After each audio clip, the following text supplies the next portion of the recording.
And now live on our Newsmaker line, it's State Senator George Borrello. Senator, good morning and thank you for calling in. Good morning, Brian. Good to be back with you. Well, Senator Borrello, the governor's daily briefings, the last one is today. Any thoughts on the daily briefings?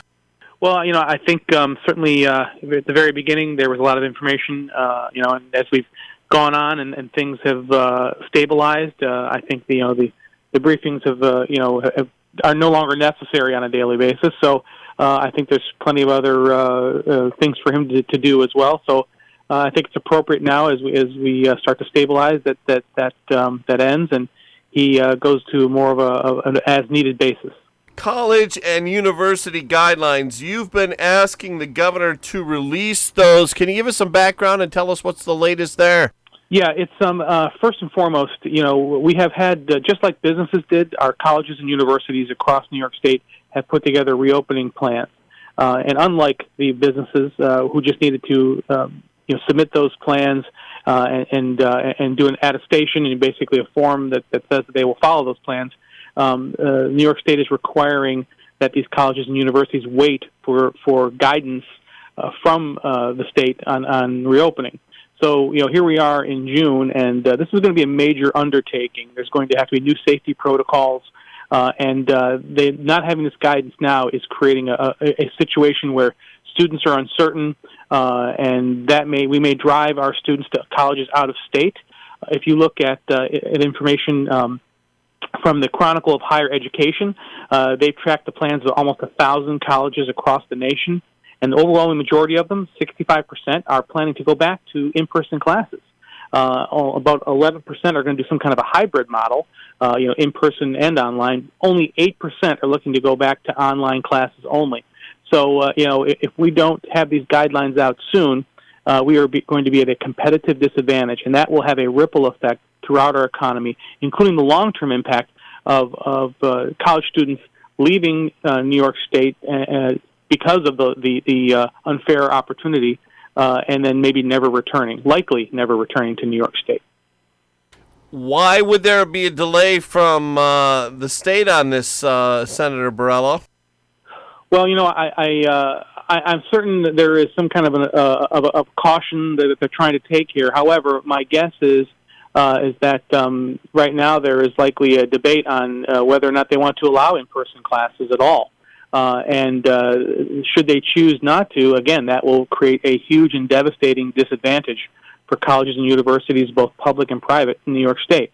But if that's the path that the governor chooses to take, then that needs to happen now, because that will be an even greater challenge if they have to go to all distance learning or very little in person. Like I said, only 8% of college plans across the nation, according to the Chronicle of Higher Education, are looking at all online classes. So the vast, vast majority are going to do either all in-person or at least some in-person classes. And that's going to take a lot of planning and preparation. Governor Andrew Cuomos saying, and he said this yesterday, he will pull all the liquor licenses of the bars and restaurants that are selling alcohol and opening earlier than they're supposed to. What do you make of that situation, Senator Borrello? Well, again, as a liquor license holder myself, our business, we received a letter from the State Liquor Authority, essentially saying you need to follow the guidelines. And in our establishments, we are doing that to the letter. So, on one hand, I think it's important that those that are completely, just shrugging off any rules, those folks should be held accountable for that. At the same time, once again, it goes too far. And it is now saying that any licensed establishment is responsible for anything that occurs 100 feet beyond their establishment. So literally, that would mean that if you had a parking lot across the street, a public parking lot, you'd be responsible if somebody bought a beer at a convenience store and was drinking it in the parking lot. I mean, that just is again short-sighted and unfair. And what we see is that there's very little appetite at the local level for local governments to be enforcing these rules. But when it comes to licensing, whether it's a liquor license or any other state license, that's a tremendous sword that hangs over your head. And unfortunately, when it comes to the State Liquor Authority and other state authorities, you are guilty until proven innocent. And if they pull your liquor license, that's devastating for these businesses that are already suffering greatly as a result of this pandemic. So I think that's unfair. And like I said, we are following the rules to the letter of the law, and I would say most places are, and it's very challenging and it's very expensive to do so. So while they should be enforcing the rules on those that are choosing not to follow them, there should not be these unreasonable requirements like trying to control things outside of your control. Talking to State Senator George Borrello live on Newsmaker this morning, seeing a story from Nick Reisman from Spectrum. This is interesting. New York's richest residents should see their taxes increased in order to shore up a budget battered by the coronavirus pandemic. That's according to a statement backed by 99 members of the State Assembly and State Senate. The statement was released Thursday. It backed a range of politically key labor unions and progressive organizations calling for a tax increase to offset the revenue losses in order to avoid deep cuts like in spending to schools and health care. And wanted to get your thoughts on that, Senator Borrello. Well, I think it's first of all, it's short-sighted on a number of fronts. First and foremost, one thing we have learned now that we know that New York leads the nation in people leaving New York is that those that leave typically are the people that are able to, the most mobile, and those are people of higher incomes. And now you have a governor saying, "What do you need all this office space for? Why don't you work from home?" That's been his mantra throughout this. Well, you can work from home, and you don't necessarily have to do it in New York State. It doesn't matter where you are. So, if they think that we already know, it's proven that those people are leaving the state, and the governor himself has said that when he starts talking about things like the state and local tax deduction, the SALT deduction, that you're driving the people that have the ability to pay them out of New York State. This will only further exacerbate that.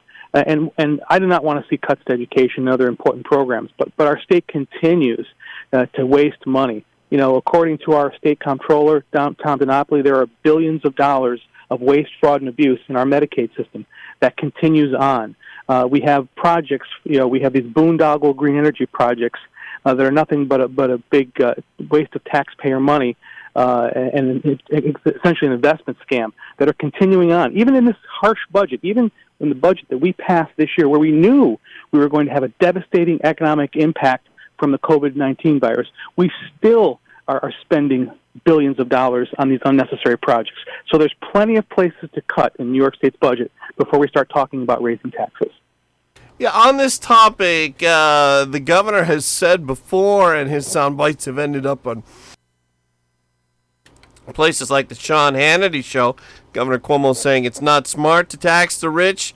Do you think Cuomo will stay with what he said previously, or do you think he'll go along with the members of the Assembly and Senate who want to tax the what they're calling the ultra millionaires and billionaires? Again, the class warfare thing, never really plays out well for us as because who if those people leave, who's going to pay the tab? It's going to be the middle class. It's going to be the working class. It's going to be those folks who can least afford it.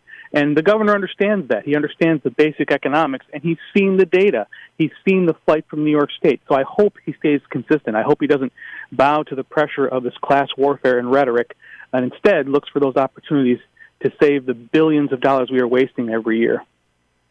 Speaking with State Senator George Borrello. Now, this is interesting. Congressman Tom Reed and Congressman Steve Scalise held a Zoom press conference yesterday about nursing homes in New York State during the pandemic. The number usually cited is 6,200. Reed actually said yesterday during this that it's much more than 6,200. And Reed and Scalise asked for the governor to release all documents to Washington related to the nursing homes during the COVID pandemic in New York State. Well, the New York Post reporting today that the governor won't release any of the documents. The governor saying this is all political. They sense a weakness. What do you make of this situation, Senator Borrello? Well, first and foremost, it's a tragic situation that occurred. I think that there was a poor decision made But that decision was immediately reviewed by the experts in that field, and the governor was made aware that this would likely lead, to deaths in nursing homes and adult care facilities. And as I've said many times before, the governor has a knack for doubling down on bad decisions versus admitting the mistake and correcting it. In this case, it took him a long time, but he finally did correct it, but it cost thousands of lives in the meantime. As far as releasing the data and all that information, I would think that if the situation was reversed, the governor would ask a local government to release information to the state, and I think there needs to be transparency. One of the things we lack in New York State government in general is transparency. It's something I've talked about in my 10 years in county government. There needs to be accountability and transparency, and this would be a part of that.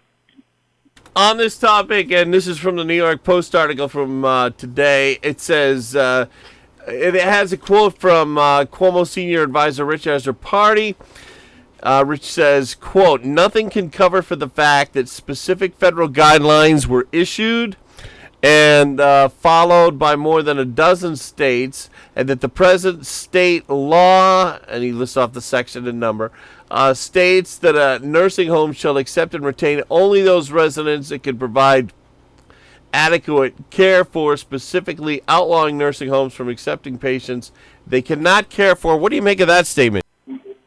Well, first of all, I would say this, that I think we know that New York was the only one that forced them and mandated them back into nursing homes. The guidelines clearly state that they should be accepted if the nursing home or the facility has the ability to isolate those folks and care for them. I am not an expert at this, but I will say that something was released yesterday from an organization called PolitiFact, and they do the deep dive on data to determine whether or not statements that politicians make are true or false, and they rate them. And their rating on this is mostly false. As far as the governor's blaming the CDC guidelines is for the reason.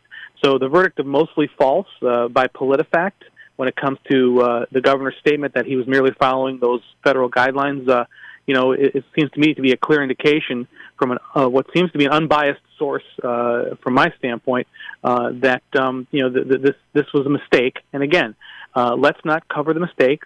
Let's own up to the mistake and let's move on. But again, this goes back to the greater issue of the fact that our state legislature is derelict in its duty. It has ceded all of its power to the governor. It did so willingly on March 3rd, and it has continued to do so, even though myself and others have called for the governor to have accountability for his emergency actions. You cannot have a balanced government that's making good decisions if you do not have the separation of powers, which, again, the one-party rule in Albany has allowed to continue, the ceding of the legislature's authority to the governor. So when things like this happen, we have no ability to be part of the conversation in correcting them, and again in the transparency that it should have. We're going to take a quick break. We'll be back in just a moment with State Senator George Borrello on our live line this morning. Stay with us. The Ryan Agencies, your local, independent insurance agencies. With insurance, it's not just about the price. You want value. The Ryan Agency works to find the best price, coverage, and service. Finding insurance that matches your needs and budget. Save smart. Contact the Ryan Agencies today for your best insurance value. Insurance protection you can rely on. The Ryan Agency. The Wymedosian Free Library of Canisteo will reopen on Monday, June 29th at 10 a.m. for curbside service. This means the staff will begin taking calls for book and movie checkouts at 10 a.m. Phone 607-698-4445. The library will be open Monday through Saturday with the hours of 10 a.m. till noon reserved for pickup for those who consider themselves to be at high risk. Then from noon till 4 p.m., library pickups will be available to all others, but for curbside service only at this time. Checkouts will be limited to 2 items. Again, that number is 698-4445. Now, conditions are expected to change rapidly, so please stay tuned for actual in-house service. Back with State Senator George Borrello here on Newsmaker. Senator Borrello, the Supreme Court, and I'm reading this from Reuters, Supreme Court on Thursday dealt President Donald Trump a major setback on his immigration policies, blocking Trump's bid to end a program called the Dreamers Program. This will protect deportation of hundreds of thousands of children who came in with their parents, and I guess we'd say illegally. Senator Borrello, this has Senator Gillibrand and Governor Andrew Cuomo very pleased. What's your reaction? Well, this is certainly a federal issue, and what I think we need is, at the federal level, we need a better and clearer and clearly non-political solution to immigration because it impacts all of us. And you look at something like the so-called Dreamers, and yes, in fact, I personally know someone, not here in New York State, but in another state, that falls into that category, and it's heartbreaking to see someone who's known nothing but the United States, coming here at 2 years old, having this over their head. At the same time, that DREAM Act also protects, violent gang members like those members of MS-13. So there needs to be a better, more common-sense approach at the federal level. But here in New York State, our immigration policies continue to be hyper-political, and you see that with the situation we have with not sharing information with federal officials and the danger that's creating for our Border Patrol and other federal agencies that are trying to keep us safe. We have the largest unsecured border in the world, our border with Canada, and of course the border with Mexico. And but here in New York State, the border with Canada has the most heavily trafficked here, obviously, and you see people going back and forth across that border, and we have countless stories. And New York State and the governor have chosen to be political when it comes to the immigration issue, which the effect has been to make us less safe when it comes to that border crossing and those that are sworn to protect that border, and that needs to change. Reading off Empire Report New York's stories this morning, they have a story about New York legislators calling on Governor Andrew Cuomo to extend the eviction moratorium because of the COVID-19 pandemic. Did you have a stance on that issue, Senator Borrello? I think the eviction thing also, this is another situation where there are many unintended consequences. While I understand that we want to be sensitive to those folks that have truly lost income, the guidance on this is pretty it's pretty vague, and you have people that have been making literally more money on unemployment than they were making when they were working, and some of them are choosing still not to pay their rent. So this impacts the people that own those buildings, that they have to pay their property taxes and the upkeep.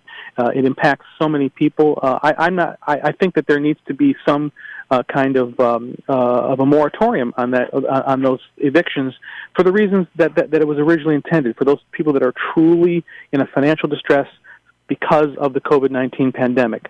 But when it comes to these vague guidelines that allow people to game the system, that should not be allowed, because it has a negative impact on a lot of things, including our state and federal government's ability to manage its own budget when those folks that are supposed to be, in good faith paying their taxes cannot, because they don't no longer have that revenue that they need in order to pay those taxes. Looking at the governor's Twitter page, Governor Andrew Cuomo, this is yesterday, called on Americans to wake up to the danger posed by the White House response to the COVID-19 pandemic and to look towards New York State for the answers there. What do you make of that statement, Senator Borrello? I think it's blatantly political. I mean, we just talked about the more than 6,000 people that died in New York State because of bad policy. So at the very least, he is throwing stones from a glass house by saying that the White House is making irresponsible decisions. I also believe that this is also cover for the fact that he's continued to make excuses and blame other people as to why New York State was the epicenter of this pandemic in the United States and at one point in the world. When you have a more populous state like Florida, which has, again, higher population than New York and a far, far lower rate of infection, he wants to blame it somehow on the White House, which I think is completely unfair. The reality is that if you started looking at when the White House had already taken measures like stopping flights from China and others, we still had the politically correct crowd in New York City saying things like, you're a racist if you don't go to the Lunar New Year celebration in Chinatown. You had people like Mayor de Blasio standing side by side with people, calling them out for and saying, go out, celebrate, have a good time. This isn't a big deal. And now they're trying to ignore all that. They're trying to change history. And you got to own this if this is something that we've done. And in this case, it's about shifting the blame, and that's not good leadership. On the shifting blame issue, Governor Andrew Cuomo pointing fingers at Dr. Fauci in Washington. Wasn't Fauci the big hero there for the left through most of this? Well, again, this goes back to the politics, right? This is about finding out who they think can be, either their straw man or their temporary hero in order to achieve this political agenda. I look back throughout history of things that have threatened the United States. And one thing has been consistent. Even if you look back to things that occurred in my lifetime and your lifetime, like 9/11, and we rallied together as a nation. We put aside our political differences, and we looked at this as a threat to the very foundation of our nation, and we worked together. And out of that, came a better, stronger nation. And I sadly don't see this now. I see this political division, the toxic environment that you see in Washington and Albany. They're literally willing to tear apart our nation and our state to achieve their political goals. You see that with the fact that we're continuing to scratch the open wounds that we already have in our state, especially in order to again achieve those shameless political goals. That has to stop. We have to come together, and with the continued finger pointing that's happening, it's not going to happen. And that is this is one of the greatest threats, if not the greatest threat to our nation, certainly in our lifetimes, and probably in the last century or more. And we need to be cohesive on this, and we need to set aside the politics and do what's in the best interest of the nation. And those that have the agenda of taking out, whether it's the President of the United States or whomever else, and they're willing to sacrifice our economy and our safety to do so, need to stop because it will ruin us, and there will be nothing left for any of us, no matter what your political affiliation might be. Well, State Senator George Borrello, I want to thank you very much for calling in today. Thank you very much, Brian. Good to be with you again. Thank you, Senator Borrello. Always good having you on. It's AM 1480 WLEA. Stay with us for Dr. Heineman, our regular Friday guest.